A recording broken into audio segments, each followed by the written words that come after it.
Johannesburg prepares to roll out the red carpet for the G20 Leaders Summit, motorists have been advised to steer clear of the Nasrec precinct, also around OR Tambo and Sandton. Now let's cross to the Gautrain station now in Sandton, just to monitor traveller influx ahead of this weekend's Leaders Summit. Mbalenhle Mthethwa is there for us. Mbalenhle, good morning. So we know that we are already expecting a number of world leaders to arrive today. So just give us a sense of how the traffic and the situation in Sandton is being affected already.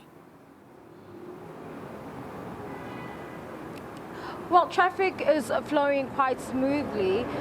It's a normal day in Sandton where people are commuting to their various places of work and possibly holiday destinations.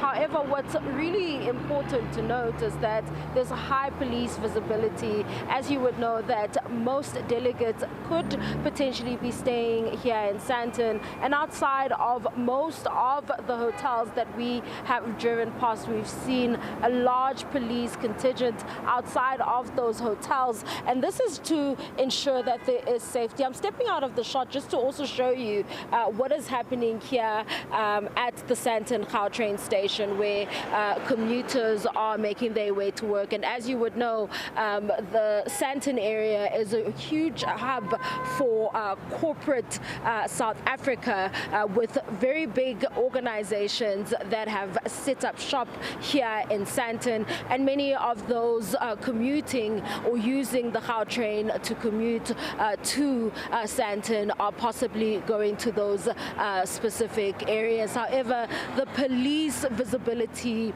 is quite important. There's a lot of police on the roads leading into Sandton.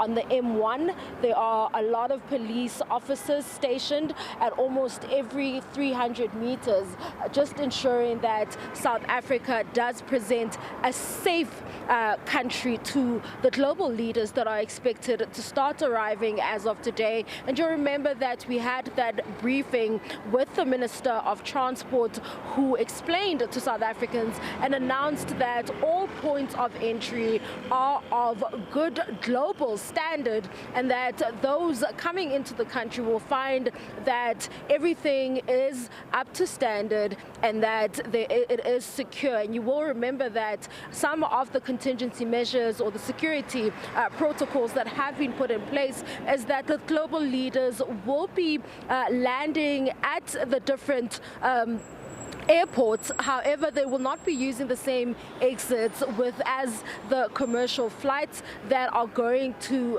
be landing at OR Tambo. But as you can see over here in Sandton, it is a normal day where commuters are making their way to their respective places of work. We are going to keep an eye on the situation to see if we are able to see and speak to some of those who might be here for the G20, or the delegates who might be here for the G20 Summit, or even speak to commuters just to hear their thoughts and what they think could come out of this G20 Summit. And as I've been speaking about police visibility, there are also police officers on the ground on foot, so there is a high police visibility in and around the Sandton area. It is back to you in studio. Thanks so much, Mbalenhle Mthethwa, keeping an eye on the situation in Sandton for us.